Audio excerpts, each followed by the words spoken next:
So, what was kind of your aha moment going through those transitions? Because I mean, you said one thing that I don't want to say it. I want you to say it about the difference between, I guess, advice and asking for money. Like, what was some Oh, of your? well, yeah, I think the big aha moment in going out to raise money was that, um, I realized that every time I asked somebody for money, I got a lot of advice instead. Oh, what you should do is you should consider this, and you should talk to so-and-so, and you should, and there was a lot of advice.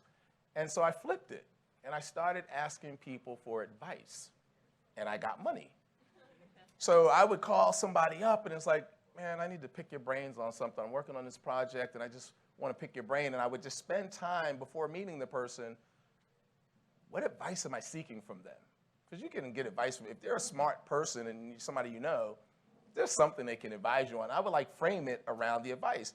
Yeah, I'm launching this new company, and here's what it does, and da-da-da-da, and I start going down this thing, and what would you do? And they're like, wait, so you're trying to raise money? And I was like, no, that's not why I'm here. Like, listen, don't change the subject. I really need your advice on this, and literally, like, they felt like they were being left out. Like, no, like, so, but I can invest, right?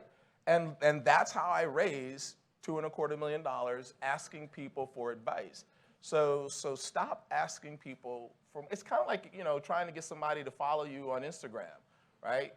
People ain't gonna do what, don't like my photos, share my pictures. People don't like to be told what to do. But everybody wants to feel like they can add value, and they don't wanna miss out on some experience or something. So FOMO is a big thing, and I just went in and started asking people for advice and not money, and it piqued a lot more interest. And that was, I think, the aha moment for me. I need about 15 more minutes of content because you answered like 3 questions right there. I guess, what's one of the mistakes, though, that you feel you made that you learned the most from? Because a lot of people, it's easy to talk about your success, especially at a conference. Most people can talk about the success, but we rarely touch on what could be deemed as a failure or a pivot moment.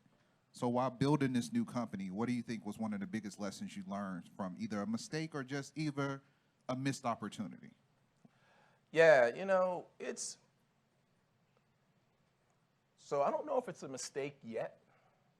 That's even better. Right. So now we can document this. But it does contribute to the challenge, right? Like, the problem that I'm solving is big. And I'm building a music social network, right, to democratize new music discovery. And it's a wide open space. It's a very big proposition. And on the one hand, on the other hand, so people gave me $2.25 million, and for most people, they think, you give me $2 million, I can give you a profitable company, right? And so part of me wants to say, could I have taken baby steps and tried to create revenue more sooner and so on? And I don't know. I mean, like, Facebook didn't make revenues, until they were like, they were getting a lot of money in there, right? To build the community. It's an expensive proposition. So I wonder if, I don't know if the jury's still out on it yet, because if I raise my next $1 million, which I'm in the market for now, it's not an issue.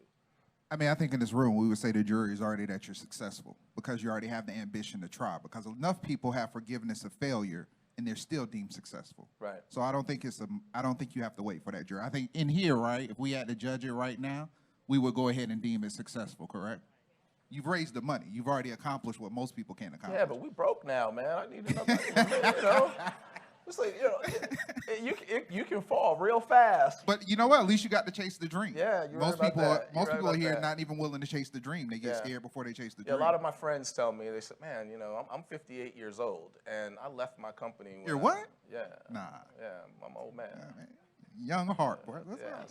So I left my company at 50. I left Diddy at 56 years old to start a new company, and they're like, what? Like. And let's face it, like, I haven't had a W-2 in like 2 years, man. That's real. My wife is like, so when's TWEEDL gonna pop, right? Everything's on hold. Like, so we ain't going on vacation. Like, we ain't. The yacht become a boat. The boat becomes sitting riverside. I just sold my cars. I'm Ubering around. Like, you start, you start making changes in your lifestyle just just to, you know. But I think that's pursue the important for dream. everybody to hear, because you Yeah. got to know the sacrifices it makes Yeah. to chase a dream. Yeah. Because most people will probably think, okay, you work for Diddy and you're doing this, but you're living plush. Right. Not realizing no matter where you stand in life, you're still going to have to make You sacrifices. got to make those sacrifices, yeah. And they're real. So, and while you're doing this and you're going through this, one of the things that you mentioned that was very interesting to me is we see how like SoundCloud is just blowing through money. I'm still very curious of how Steve Stout actually makes United Masters work out. I don't really get it. Your platform seems to be very direct and with very much sort of a focus on impact and not just chasing money. So one of the things that made me excited to be able to interview you is that you're actually trying to solve a problem, not get rich. Right. Where a lot of people want to get rich while solving a problem. Right. So I think you kind of mix up the passion. So what's the impact that you really want to leave with the company that you're building? Well, you know, music is like, we learn at a very early age to support the arts, right? Music programs are like the first things that get cut when school budgets are tight, and we talk about support the arts, right? And then you graduate high school having, you know, grown up in the arts, and you don't have a platform to monetize your passion, right? And so, you know, there's a stat out there which I found the most alarming, is that 99% of all new music goes unheard at a time when information is everywhere, right? And this was the aspiring artist problem. Like, I got this dope music and I can't get it heard. I don't have the access to the gatekeepers. I don't have the resources. I don't have the connections. But I got this dope ass music. And that, to me, I think fused my passion. Like, I really want to have a platform where every artist has an opportunity to live off of their passion and create a music middle class, right? Because I'm convinced that not every artist is going to be Drake or Taylor Swift, right? But they can make $400,000 a year, buy a house, and send their kids to college, right? And that's a music middle class. You know, it's like, you know, you become an artist and like all of a sudden you're a gazillionaire, right? And there are a whole bunch of artists with dope ass music that can make a living a decent, honest way. So it's the continuation of supporting the arts. That's actually more impactful to hear you saying it that way, because I think when you say that, it reminds me of other artists. Have you guys heard of Currency? So I don't think Currency has ever actually signed to a major label, but that brother got at least 60 mixtapes that I just can't keep up with. But he was collecting his data with his team, and so he knew strategically where to go do his shows. So he makes all his money from doing his shows. Right. So I think if you're continuing the arts, that would definitely make an impact. Before we go any further, does anybody, because I always tell people I hate having to just hear other people talk all the time. Does anybody have a question real quick that you guys want to throw out there? Go ahead, Marsh. Go ahead. Yeah, so, you know, about 10 years ago, of all the companies raising seed and angel funding, about 10% of them were generating revenue.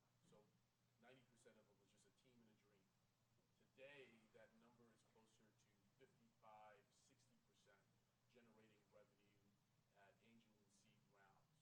So when we're looking to raise funds and the investors have some sort of key performance indicator that they want to look to say, well, is your company really making it? What key performance indicator do you think they're looking for at TWEEDL, which is like a pre-revenue company? Yeah, that's a great question. So for me, right, in building a music social network, the first thing I had to do is aggregate music. So the key performance indicator for me is, am I attracted, is our platform attractive to new artists? And we set some goals, and we thought, wow, like if we can get 1,000 artists on this platform and they can upload 2 songs each, like that's 2,000 songs of content. And that's a good amount of content for one person to consume. And if you get 1 million people, there's still just one person at a time. And they got 2,000 songs. That's a good base that we can go to the market and start trying to build a community. And, you know, so we thought our challenge was, how do we get 1,000 artists on the platform? We have 4,000 artists on the platform now. In the time when we thought we were only have 1,000. So to me, like, we've already achieved the metric of of proving that there is a hunger and a thirst. And this is with like very little. Like we do an event and get 1,000 artists to sign up in 2 weeks. You do another little event, I'm not spending any money, and do another event and get 500 artists to sign up in a month. And so we just do a couple little spurts, and we got like 4,000 artists on the platform. And what's interesting is those 4,000 artists have an aggregate, social media following of about 30, 40 million people.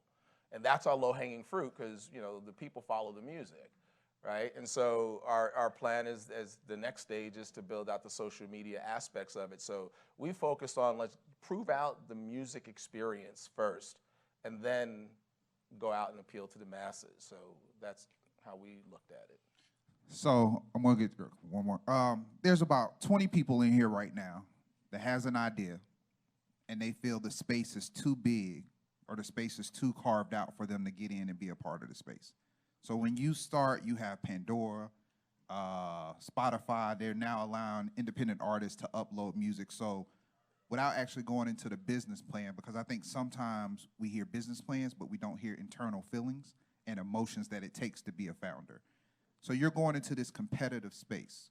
What makes you say, or what did you look for to know I can still make it even though there's other people out there? Because they were missing something, right? There were too many people saying the exact same thing, I can't get my music heard. So then I looked at the landscape. Well, the labels are, have figured out how to monetize the streaming revenues from the streaming platforms. And so they do a lot of discovery, but they're still gatekeeper, very manual, no social media elements to it. They're just music labels. And they're in the cycles of a business, they're in that milking phase. They're just milking the cash cow, right? And then you got the music players, Spotify's, the Pandoras, and so on. Well, they have all these licensing agreements with the labels to play their music, right? And so their licensing agreements have non-competes. You can't come and start discovering our artists because you're competing with our business, right? So they can't really do aggressively what Warner Music. So Spotify says, we got discovery.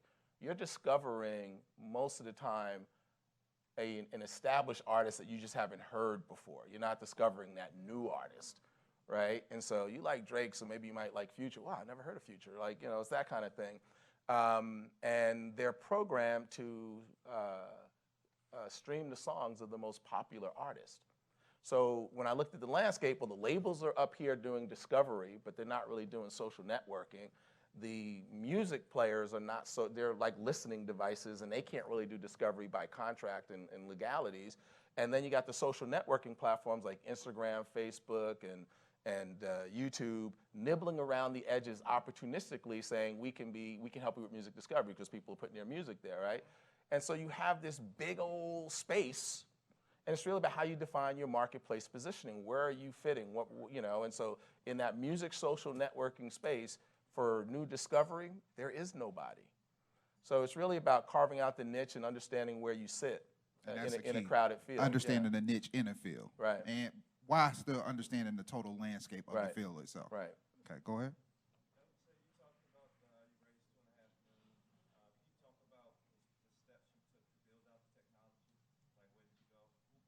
Yeah, that's a great question. Let me tell you something,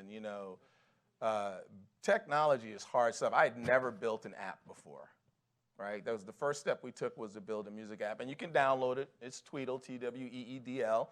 It's in the app stores now, our first beta. I talked to like 20 development firms. I really got smart on what it takes to build an app, because people are like, oh, I got a friend, they said you could build